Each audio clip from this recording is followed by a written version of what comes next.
The Baltimore Ravens may have just saved their season with a win on Sunday, and one play in particular may have given the team that push that they need to keep their playoff hopes alive. There have been questions about the leadership inside of the Ravens locker room, but the truth came out and we found out who the real leader of this team is. And the former Raven is out here balling out of control, which brings up the question, is it the players or is it the coaching? All this coming up in this video and more, but first, let's get it. Fuck them motherfuckers, let's go. Hey, you go. I believe in.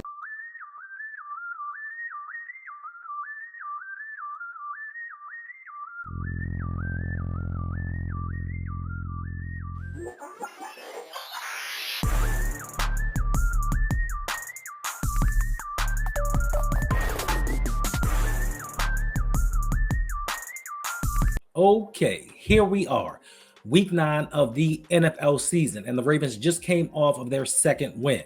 Now, for this team, we don't have much time to celebrate because we turn around and the Ravens take on the Miami Dolphins on Thursday Night Football. But with the Ravens winning 30-16 over the Chicago Bears on Sunday, this may have turned the Ravens season around. If the team had started off 1-6, there was a strong possibility they would not have made the playoffs. But this win sort of kind of guarantees that they have a shot. So you're telling me there's a chance? Yeah!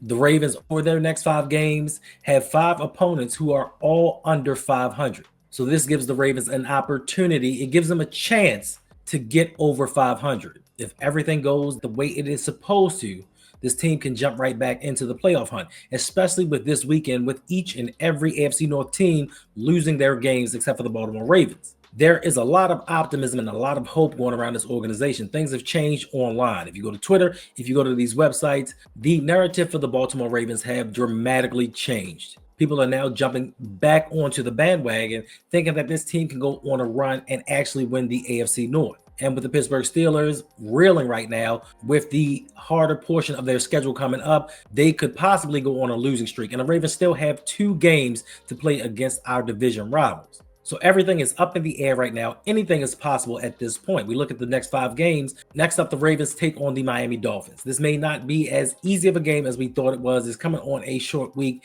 and the Dolphins actually won and looked pretty decent last week. Tua Tagovailoa threw for 4 touchdowns. The defense is getting healthy.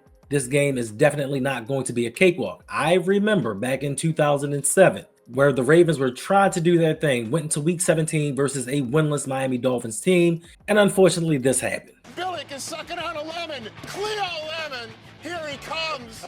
Cleo Lemon to Greg Camarillo over the middle. He's gone. Yes, no, yes, no, yes. The Dolphins' national nightmare is over.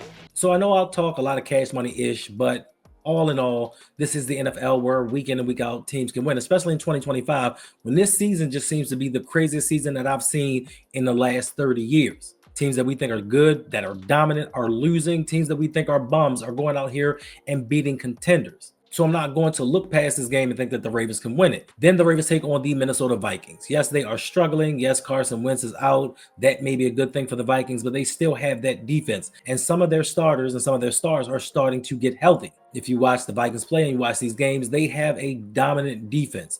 Even though they may not have the guys whose names that you know, Brian Flores is putting them in position to prosper. And with the way that our offensive line is playing, the same offensive line that has made no changes, this can be quite confusing. If you remember a few seasons ago when Flores was with the Dolphins, he gave Lamar and this team fits. Then we take on the Browns. We know what they do defensively against us. Then we have the formerly winless Jets who look pretty good and put up 39 points of their own. So some of these games that we thought were going to be a cakewalk, it's not probably going to happen. Teams are starting to hit their stride, and the Ravens have to bring their A game. Then we finish that 5 games with the Cincinnati Bengals, with Joe Flacco at the helm. Not looking as good as he did during that first game, but you just never know. Then we take on the Pittsburgh Steelers, and we will see where this team goes from here. Okay, it's time for an ad break. We have a special going on till the end of time. You can subscribe to the Rogue Pod YouTube channel for the low price of free. And that's not all. You can like and comment to celebrate your new purchase.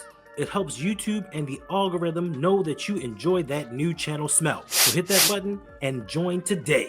Do you really think that the Ravens can go on a run? Do you think that they can take this division? anything is possible, but the team has to make necessary changes. They have to get healthy. They have to correct the mental mistakes. They have to be a little more disciplined. I'm not going to put anything past a Lamar Jackson quarterback team. And hopefully right now we have hit our stride. And speaking of Lamar Jackson, over the past few weeks, while he was sitting out, there have been questions about his leadership, about his passion to play football. There has been speculation that, oh, he has his money. He don't want to play no ball. He's content. He's sitting on the sidelines laughing. All of these things just to criticize a man that you know nothing about. You don't know what burns inside of him. You don't know how he feels. When that man got drafted and said, I'm going to bring a Super Bowl to Baltimore, I could tell he was going to do everything in his power to get us that Super Bowl. But when he's out, here come those boo birds that were at that Los Angeles Chargers playoff game back in 2018, looking for somebody else to lead this squad. But as it turns out, that was actually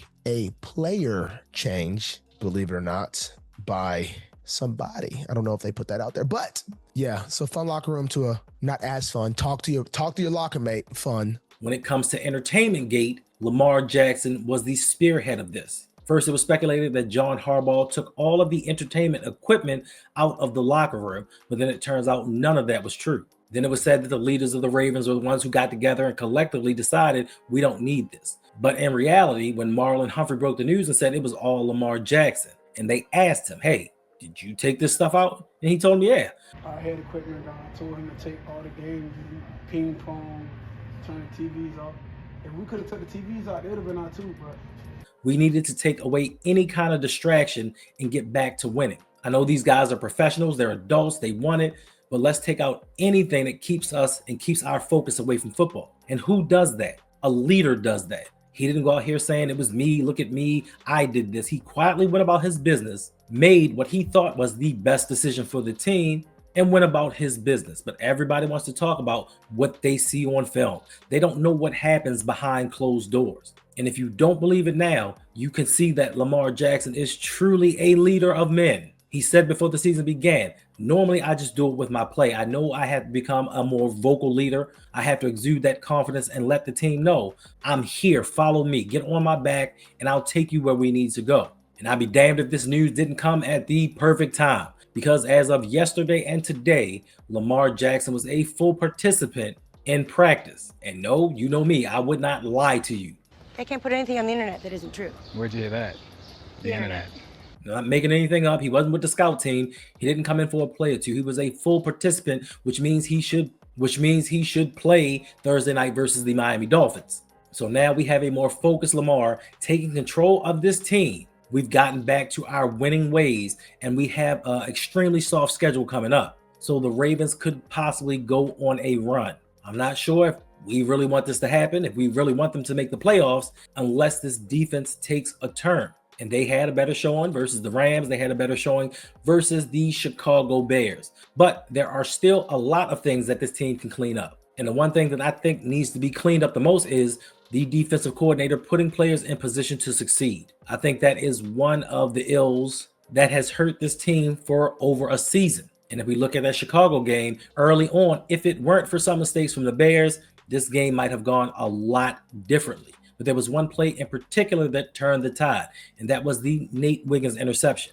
Early in the game, Rome Odunze, he had his way, but a lot of that had to do with where the defense was lined up, how they played him. There were no adjustments made during that first quarter, and the Bears had their way. But lo and behold, Nate Wiggins took control, and I think that interception may be the one play that kept the Ravens' playoff hopes alive. That one play turned into points for this team and could have possibly been the difference in us winning and losing this game. So if Zach Orr can get his stuff together and call the proper defenses, I do think that this team can play a lot better. And to further that point, to push this needle along, there was a report today that I kind of had my jaw drop. Like I was like, huh?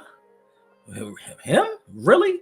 There was a report today that said since week 4 of this NFL season, the number 1 rated cornerback by PFF ratings, and I know we don't go on PFF because it's heavily skewed, it's heavily flawed. But for the most part, even if you adjust for minor mistakes here and there, it's a pretty good season. And the number 1 rated cornerback in the NFL since then has been Brandon Stevens. He has not committed a penalty. He has an 82.2 PFF grade, which is outstanding compared to what happened last season. And what possibly could have been a difference between last season and this season, he's not playing under Zach Orr. Now, he does give up some plays here and there. But once again, if you were put in a bad position to start with, things don't always go well. And it may have taken the first 4 games for him to get the stink of Zach Orr off of him to start playing confidently again. And I only bring this up to say, Zach Orr, you have to do better. If we make this run, if we take advantage of this schedule and get to the playoffs, you have to become a better play caller. We cannot count on offenses making mistakes every week. We can't count on playing some of the lower tier teams once you make it to the dance. And if we listen to the words of Roquan Smith, because, you know, he had something to say. I be quiet, but when he leave, I be talking again. Roquan had a good game, and now he's bumping his gums again. He said we have everything in front of us. He knows the guys in his locker room. He knows what this team is capable of. We are 1-0. The season starts now. And if we truly believe that, if these players are now getting their swagger back, if they're believing in this team, if they're believing once again that they are the championship level team that we all think that they are, it's going to start with this defensive coordinator putting the players in the proper positions to prosper. Plain and simple. We know that we have the talent. We know that we have the players. But the question still remains, do we have the coaches?